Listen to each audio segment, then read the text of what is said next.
Kalen DeBoer era did not get off to the start that a lot of people expected.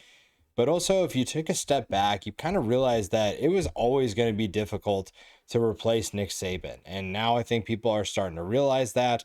And Alabama fans, I think, are starting to see the excitement for this program. Today, we take a deep dive into the Alabama Crimson Tide to see what we should expect from this team in 2025. Now, recently, DeBoer's staff has been on an absolute tear in the recruiting trail. That's a big way to get the fan base back on board and get behind you. DeBoer obviously knows what he's doing. Replacing Nick Saban wasn't going to be easy. And last year, it took some time for them to figure things out. And they finished 9-4. I think that's just, it's hard, right? Because you have the greatest coach of all time, which established a culture of winning. And it was really easy for fans to get used to that. And nobody can blame you for that. But winning 9 games for a lot of programs is good. For Alabama, though, there's a different standard. Winning 9 games is not what they want. They do not accept winning 9 games in a season. That is just not going to be what they want. That might have to be what they accept with this new era, especially with how college football is. But I don't think they ever will. And Kalen DeBoer understands that. And I do think that he has the ability to get Alabama back to the top of the SEC. Recruiting is the big way to start that. And he's doing that in this offseason.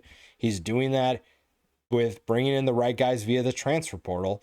And that's a quick way to get over a disappointing season is getting things done in the offseason and translating that success into the season. Now, there are some questions for sure, but there's also a lot of excitement surrounding this team. The roster changes, most of the talent that they lose that you're disappointed in losing went to the NFL. So it's not like they're playing for someone else. They went to the NFL. You're not really upset about some of the players that you lose because you feel really good about the guys you had behind them or that took over those players' jobs. So even though you lose, losing Jihad Campbell, Malachi Moore, maybe not necessarily Malachi Moore as much, Jalen Milroe, Tyler Booker, those are guys that you would love to obviously have back for in certain capacities. They're going to be missed for sure. Other players, you might feel like, losing Elijah Pridgett, Justice Haynes, those are guys that maybe fit into we don't really like that we lost them to other teams, but you still are in a great place. And when you look at the talent that is on this team, you should feel pretty good about where this team stands. You don't have a ton of big concerns if you're Alabama, and there's a lot of, I don't know if it's hope or if it's potential, but there's a lot of excitement regardless of what you have coming back this year. You also brought in a couple of transfers that will either be good depth pieces or in the case of Isaiah Horton, should be starting right off the bat. That's a nice piece to have. We'll dive into the wide receivers. That's a good player to get via the transfer portal. And again, if you're Alabama, you don't need to use the transfer portal a ton, but you do need it to supplement some of the players that you have coming back. You also bring in some defensive players that will be interesting. They're mostly depth pieces. Nikhai Hill-Green is someone who could figure into the rotation at linebacker, but you don't necessarily have to require him to start with the guys that you have coming back. There are some questions with this team still, and the biggest one is going to be at quarterback. And while Jalen Milroe had his limitations, I think that we saw a guy who was definitely figuring out his role, and it's hard to deny his talent. It's hard to deny his explosive abilities. You obviously knew that some of his limitations were going to determine what this offense could and couldn't do. But now when you look at what you have to replace him with, there's some big questions with this team. Ty Simpson, from everything that I've heard and read, is the starter right now. Ty Simpson is not maybe the most exciting quarterback if you're looking for hype entering a season, but he may be the most consistent piece you have right now. Austin Mack came with DeBoer to Alabama from Washington. He also reunites with Ryan Grubb, who's taking over the offense this year, reuniting with Kalen DeBoer. You also get incoming freshman Keelan Russell. In this day and age, it's really hard to keep freshmen off the field because of the transfer factor. Now, do I think Keelan Russell is going to transfer? I don't think so. Alabama appears to have their NIL together. They have everything going in the right place, and DeBoer's staff is doing a really good job of recruiting. So you're feeling like you're going to be in the running for a lot of these recruits to build your roster, to make sure that you have really exciting players. And with Ryan Williams coming back a wide receiver, quarterback position should feel good for this year and for next year for sure. After that, it's just going to be who steps up this year, who is the future of this program at certain positions. But the quarterback position is one that's going to be scrutinized pretty much the entire year. And I think the base question is, how long is it going to be before Austin Mack has to play? Does Keelan Russell see time? Is this a 3-man race? What does this look like? I trust Kalen DeBoer. He's a great offensive mind. He knows what he's doing. Pairing back up with Ryan Grubb is a good combination. I feel like they have a ton of creativity between the two of them.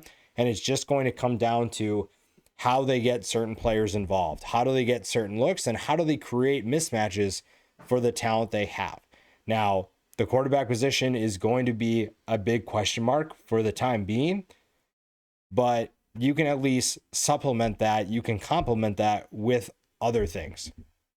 Running the football should be a lot better this year for Alabama than it was in 2024. And this is still a group that finished 47th. So it's not like they struggled by any means. It just wasn't your traditional running attack that you saw under Saban. Now, Jalen Milroe led the team with 726 yards and 20 touchdowns. So that's going to be tough to replace. But the rushing attack, the running backs that you have coming back, should make things a lot easier to replace him with. And that's more carries going to these guys. Jam Miller was the leading rusher for running backs, I should say. 668 yards and 7 touchdowns. You have Richard Young, who ran for 146 yards and 2 touchdowns. Daniel Hill ran for 61 yards and 1 touchdown. Now, that's obviously not impressive, but that is someone who is ready to take a step. And at 6'3", 240 pounds, we're talking about, the Derrick Henry era, the Eddie Lacy. You're looking at the big running backs that Alabama used to have. Daniel Hill could be the next traditional running back that fits that mold. Now, he's going to have plenty of competition. Jam Miller is the guy right now, but Young and Hill are chomping at the bit to get more touches this year. And 168 touches went to Jalen Milroe. 79 went to Justice Haynes. That is going to be distributed to some of these other guys, whether that's Miller, Young, or Hill. Maybe Dre Washington is a nice change of pace back that you utilize as well. But there's plenty of excitement to have with this running back room. And if the passing attack, because the quarterbacks need some time to get acclimated with each other, maybe running the football is the key. And if there are two guys that can figure it out, it's Kalen DeBoer and Ryan Grubb. I have a lot of confidence in what they can do in terms of their play calling, the talent they have coming back, and that's going to help the quarterbacks get comfortable and build their confidence. Now, they're also going to have really good options to throw to downfield. Ryan Williams is an absolute stud. Last year, his breakout season was something that a lot of people didn't expect, and he and Jeremiah Smith were super fun to watch. Now, repeating that and not having a sophomore slump is his biggest challenge this year. I'm not saying he's going to slump by any means. That's not what I'm saying. I'm saying that now teams know what you can do. You have to find a way to take your game to the next level. And I think Ryan Williams knows that. Kalen DeBoer knows that. This whole team knows that teams are going to be focused on Ryan Williams. But getting a guy like Jeremy Bernard, bringing in Isaiah Horton, those are two guys that are going to take a lot of pressure off Williams. It's not just going to be the Ryan Williams show.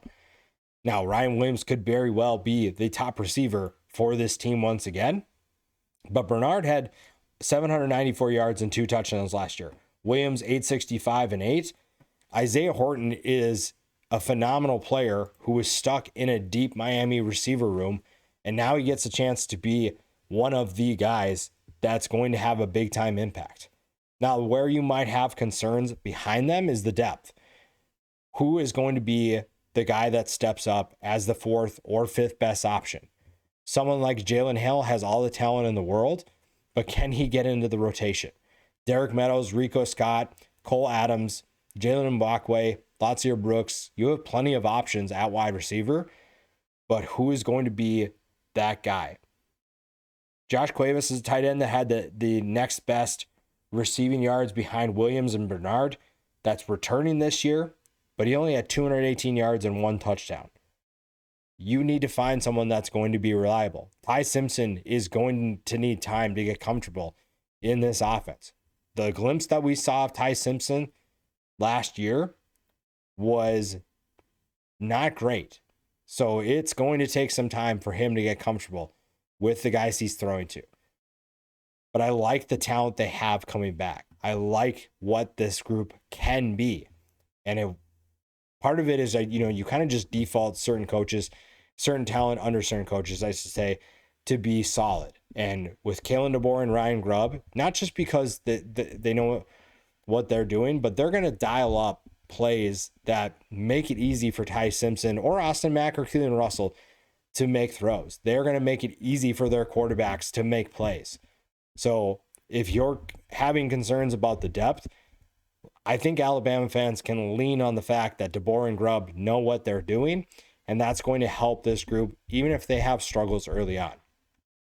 Now, the other thing that's really exciting is that this is an offensive line that shouldn't be too much of a problem this year. I really like the talent they have coming back. They also got certain guys to return this year that maybe could have gone pro or maybe taken their talent somewhere else. But overall, you feel really good about the big ones you get.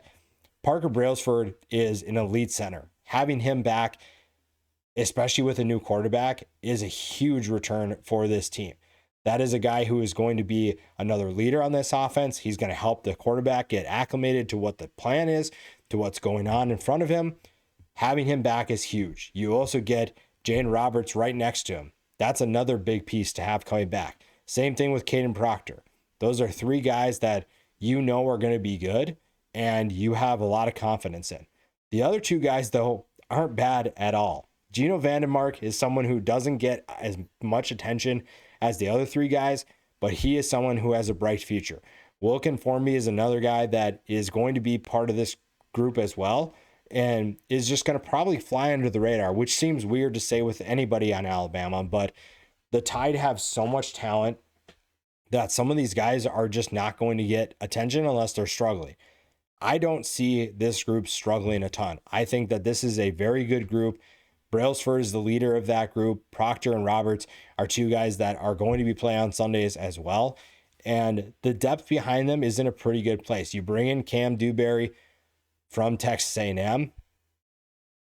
You also bring in Arkel Onugwam from Ball State. That's a very interesting. Bringing someone from Ball State to Alabama feels just strange. But when you look at some of these guys coming from the group of 5, there are a number of guys. Onugwam is one of them. You also have, I'm blanking on his name, but the Rice transfer that went to Ohio State. Isaiah World, who went from Nevada to Oregon. There are some freakish players that the group of 5 found, and now they're transferring to Power 4 programs. He is one of them. The depth behind this group maybe doesn't have the most experience, but it's Alabama. You've been recruiting at a high level at every position for so long that you have the right pieces in place. And as long as the starters are good, you don't really have to lean on these guys. That being said, you do have some players behind them that are reason for excitement down the road. Or maybe they have to get in this year. Maybe they're part of the rotation. That's something to keep an eye on because that will tell you the future of this program, the future of this offense. And while we do talk about the excitement of drawing up plays and the skill positions, the offensive line, as Kalen DeBoer knows, is going to dictate the success of his team. It's the team that he brought at Washington to the national championship had one of the best offensive lines in the country. That is going to be a key factor for the success of this team. If they want to run the football more efficiently, the offensive line is going to play a role. If they want to give their quarterback time, the offensive line is going to play a role. Overall, you're in a really good place for what you're looking to do in 2025.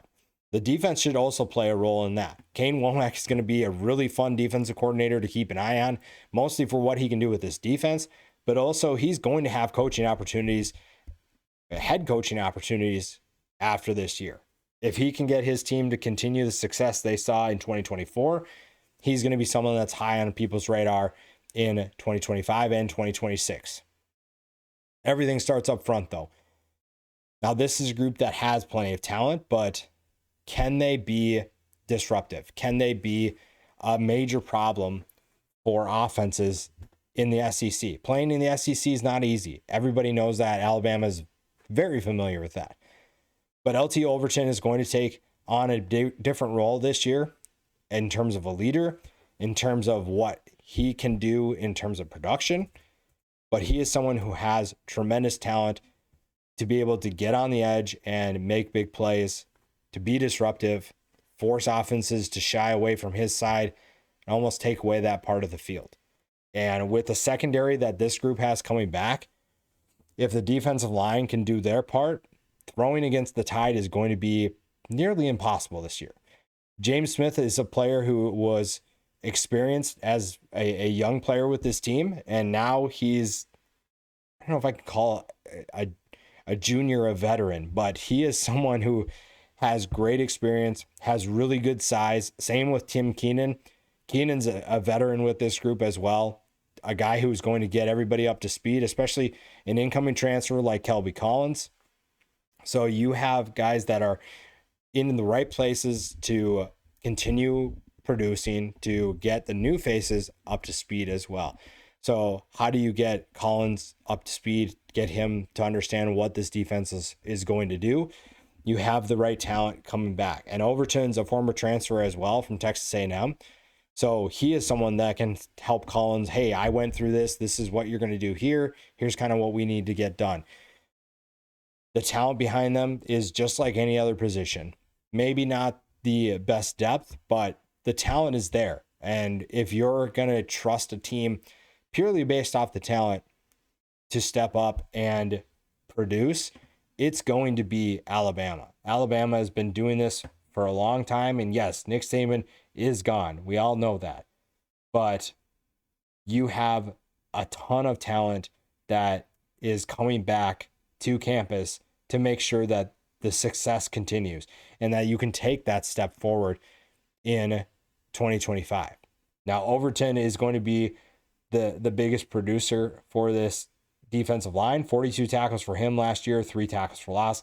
Keenan, 40 tackles, 8 tackles for loss, 2.5 sacks. Smith, 20 tackles, 4 tackles for loss, 1 sack. So that's a group that if they can take a step forward in their disruptive production, you feel really good about what they can do, especially for the guys behind them. The linebacker position is going to be really talented. I think that this is a good group in this initial group. The depth is really where you maybe have the biggest question, but this starting group is going to be really fun once again. I think when you look at what you lose in Jihad Campbell, I don't think anybody has the same exact abilities to replace him, but you have certain players that could be really fun. Deontay Lawson returns after a season in which he had 76 tackles, 7 tackles for loss. Justin Jefferson, 60 tackles, 7 tackles for loss, 2 sacks. You also have Quayrusa, 36 tackles, 3 tackles for loss, 2 interceptions for him last year. That's a pretty good group of experienced players to make sure that this transition goes over really well. And they don't need to be Jihad Campbell. You don't need to be this exceptional NFL player. You probably are going to find one of those guys in Alabama, but you don't necessarily need him to be, any of them to be him. They can play well as a group. They can play well collectively up front, and that's going to get the job done. You also bring in Nikhai Hill-Green. That's someone who could have gone to a lot of schools, was really good for Colorado last year, a very productive player, and someone who is a good depth piece to have. QB Reese is a great name and looking to take on a bigger role in 2025 than he did in 2024 for this defense. So not just a great name, you're looking at someone who is going to be a very good piece to have as depth. John Marion Latham, productive for this group as well last year. So I think that this is a group that can take a step forward collectively, not just relying on one guy to do the job. You have the right guys returning as starters. You brought in a piece that kind of gives you a good second unit. Maybe that's the question that you have. After that is maybe where you have the depth concerns. But if you're going past your sixth linebacker, then you have bigger problems on your hand. So this is a linebacker group that's really exciting. I think that if they can, like I said, take a step collectively, this will be a really fun front six to watch. Now we get to the secondary. This is a secondary that kind of did some growing up. There were some growing pains last year, and that's what happens when you play so many young players. But this is a group that really showed signs of progress last year towards the end of the season. And they have a ton of returning talent. Domani Jackson probably could have gone pro, probably wasn't going to be his best grade, but he comes back to pair up with Xavier Brown to give them maybe the best cornerback duo in the country. Domani Jackson had 52 tackles last year, 7 passes defended, 2 interceptions. That's a solid player for a team that is, again, probably going to be better defending the pass. Xavier Brown, as a young freshman, had a solid year as well. 18 tackles, 2 passes defended, 3 interceptions. And I think they're only going to get better. You also return 2 really exciting safeties that you can make an argument are a good duo, maybe one of the best in college football. Bray Hubbard and Keon Saab are going to be 2 really good safeties for this defense. They have the experience. They understand how to get guys in position, and they're going to contribute to a defense that should pick off more passes in 2025. So between the 4 that we just mentioned, that is a combined 3, 5, 7, 10 interceptions last year. And that's for a group that a lot of people would say didn't have the best season. You picked off 10 passes in a season that was not your best. I can't even imagine what it's going to look like if they play at their best. That's terrifying if you're an SEC team. Now behind them, you bring in Cam Calhoun from Utah. The big name behind Deshaun Jones at the Husky position is Dre Kirkpatrick Jr. That's a name that everybody should know. If you're in the Alabama circles, you obviously know his name and what his dad did.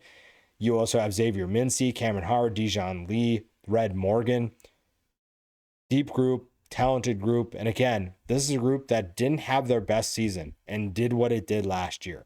So if you're looking for a reason why Alabama has more success, it's because their secondary is playing lights out. They're picking off passes left and right, and they're ensuring that Alabama is in the best position to give their offense, which might need more opportunities to score points, put points on the scoreboard.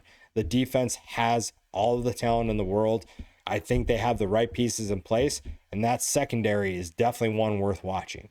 Now, getting back to the college football playoff, winning football games in the college football playoff is definitely still on the table. Yes, you have some questions with the quarterback position, but that should be not too much of an issue right off the bat. Now, you do have to play at Florida State.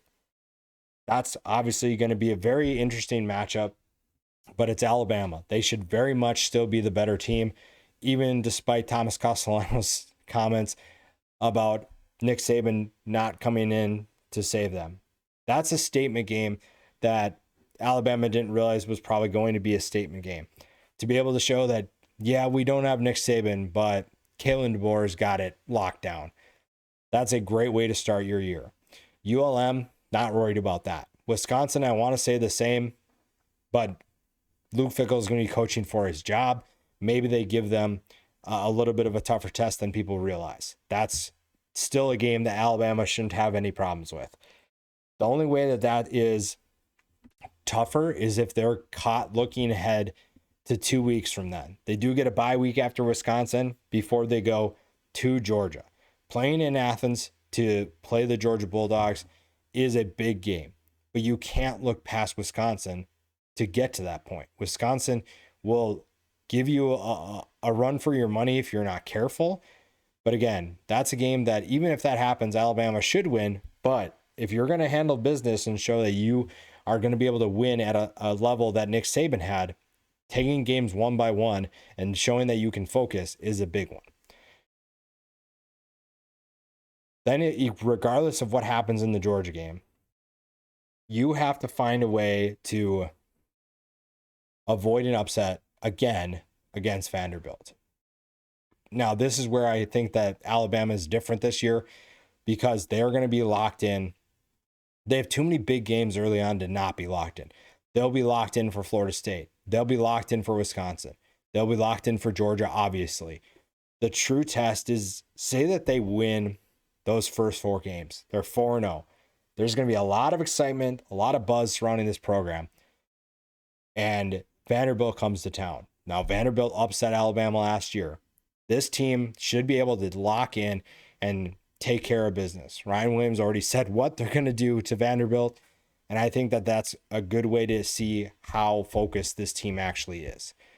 Going to Missouri, I don't think Missouri is going to be as good as they were last year. So that one shouldn't be tough, but it is the SEC. So who knows?